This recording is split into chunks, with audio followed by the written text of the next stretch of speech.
2 bouteilles, c'est prometteur.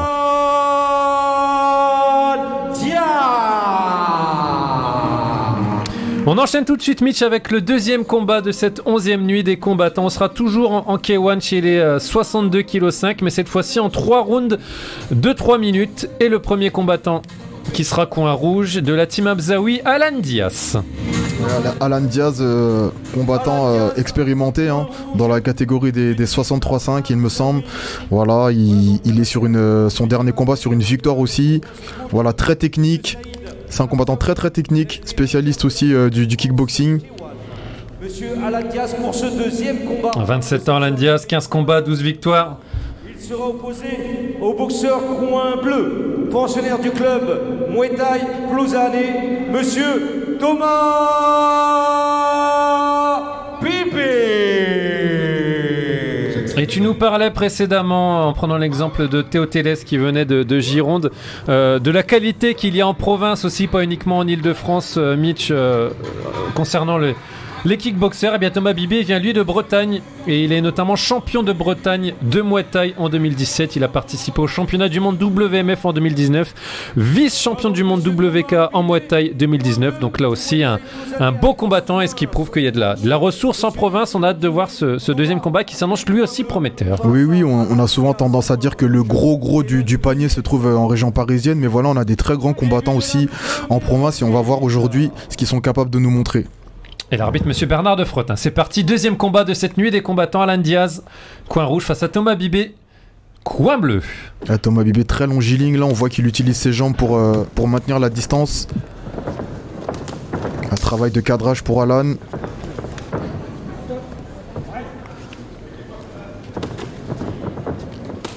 Ça claque aussi là.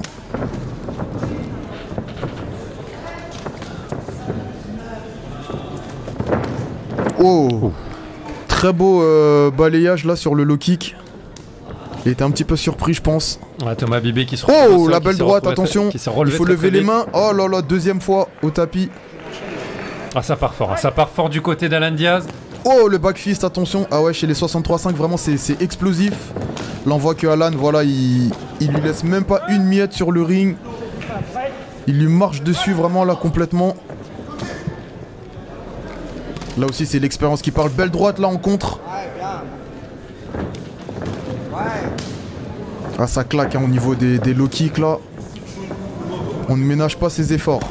Alan Diaz confirme beaucoup Thomas Bibé depuis le début de ce premier round dans les coins. Alan Diaz là il est concentré sur son travail de cadrage. Voilà, le but c'est de l'enfermer pour pouvoir mettre sa série comme on voit là tout de suite. Voilà, une série de 3-4 coups en anglais suivi d'une sortie en genou ou en jambe.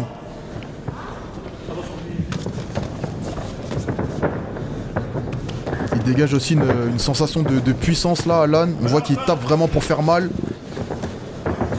Ah, le genou encore une fois. Ah, il est pas passé loin. On entend call, on lui dit. Ah, Thomas Bibé en difficulté clairement sur ce premier round, mais mine de rien vaillant, toujours debout. Alors juste pour information, c'est un combat pro, donc les durées des rounds sont beaucoup plus longues que le premier combat à laquelle vous avez assisté. Là c'est des rounds de 3 minutes. On voit l'expérience de Alan, voilà, il fait sa série, il gère derrière, il se précipite pas.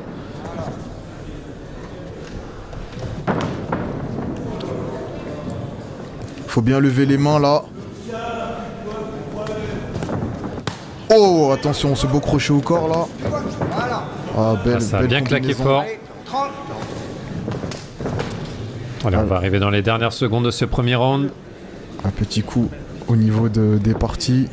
C'est pas méchant. Ah, ça va même permettre peut-être à Thomas Bibé de souffler un petit peu. Je pense qu'il le prend volontiers ce je pense que là il va pas dire non. Des fois 4-5 secondes de récupération, ça fait toujours du bien pour retrouver son souffle. Ah, déjà envoyé 2 fois au sol, on le rappelle. Thomas Bibé dans ce début de premier round. Même s'il s'est relevé très fort, très vite. Là, Nassim, les deux, on voit quand même bouche ouverte. Il y a eu beaucoup de... On s'est pas ménagé là sur cette première période. Ouh, le beau high kick là, la belle tentative. La belle réaction. Ah, ce beau... ça travaille beaucoup en ligne, Alan. C'est puissant, c'est précis.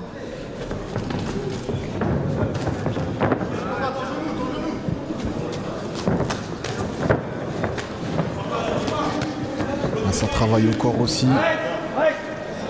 C'est complet, on voit de tout, mais il y a quand même un petit avantage là pour Alan, je pense, à la fin du premier.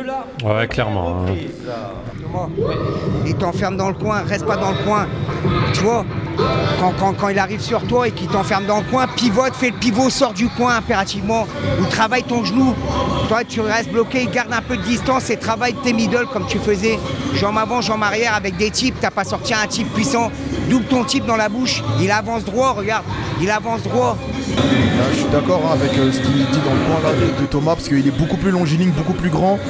Il devrait vraiment essayer de maintenir son adversaire à distance. Soigneur hors du ring, s'il vous plaît. Ouais, très intéressant d'entendre les coins. Nouveauté qu'on vous propose aussi cette année sur Canal Atlas Fight.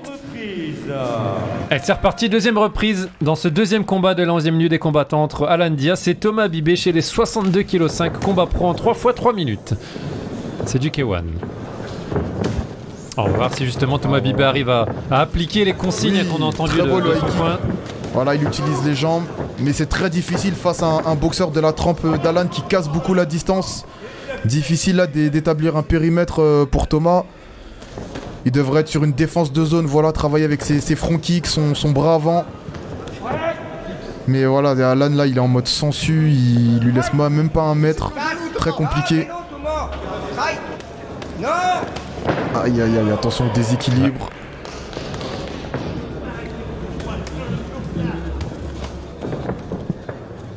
Son low kick pied droit il est efficace à Alan. Oh là là, attention la droite là qui a fait mouche. Oh le low kick derrière, attention. Ouais. Ah, il y a une grosse accélération là de la part de Alan. Arme fatale, le low kick d'Alan. Ah, il a déjà envoyé deux fois son adversaire au tapis. Il a des battes de baseball, ça commence à faire mal. Plus, aïe aïe aïe, il enchaîne. Ouais, là c'est dur de se remettre des assauts comme ça en jambes. Ah, ça commence à être compliqué hein, pour Thomas Bibé, clairement qui est en souffrance, qui est marqué aussi physiquement. Oh, beau gauche-droite en ligne. Bon, même si Alan Diaz est marqué aussi. Ah, attention, là il a mis la 4ème Alan. Je pense qu'il veut pas du tout aller à la décision. Bernard de Frotin, l'arbitre aussi, qui commence à être vigilant. Ah ouais, je pense que là il va se faire compter. Ouais, attention, Thomas Bibé qui commence à donner son dos là régulièrement. Alors faut souvent aussi préciser pour nos auditeurs qu'il n'y a pas forcément besoin d'être blessé ou touché, mais quand on voit qu'il n'y a pas de réaction au niveau des attaques, il n'y a pas de défense, bah le corps arbitral prend la décision de compter. Ouais. T'arrêtes tes balayages. Dans l'esprit de privilégier la sécurité évidemment des combattants hein, quand on voit qu'il y en a un qui est il est reparti une deuxième fois au compte. Attention parce qu'il y a un troisième et on arrêterait le combat. Ouais. Comptez déjà deux fois là, dans ce deuxième round de Thomas Bibé, il le dit. Bernard de Frotin, la prochaine c'est fini. La prochaine c'est terminé, il faut opter pour les déplacements. Alan Diaz là il veut terminer, on est d'accord Mitch? Ah il a compris, il a trouvé sa stratégie, il est en ligne. Il a trouvé le point faible chez son adversaire avec les gros low kicks qui bloquent pas. Et c'est terminé, Mitch, comme malheureusement on le pressentait pour Thomas Bibé. Et Bernard de Frotin, l'arbitre, qui l'avait bien prévenu. Compter une troisième fois, ça sera terminé. Victoire logique et belle victoire d'Alan Diaz dans ce deuxième combat. Alan Diaz qui n'a tout simplement pas laissé respirer une seule seconde Thomas Bibé dans ce combat. Ah non, là, Alan vraiment il a mis la troisième dès l'entame de la deuxième reprise. Je pense qu'il a trouvé le point faible de son adversaire qui bloquait pas beaucoup les low kicks. Donc du coup il est resté sur un game plan simple et efficace. Voilà, percuté en anglaise et frappé avec la jambe et voilà, ça a été très efficace. De notre officiel à la deuxième reprise, le boxeur coin rouge, monsieur Alan. Très belle victoire de Alan. Ouais.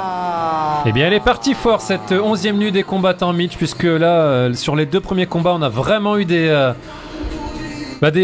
moments assez sympas, assez spectaculaires avec la victoire de Loïc de la Richauderie lors du premier combat.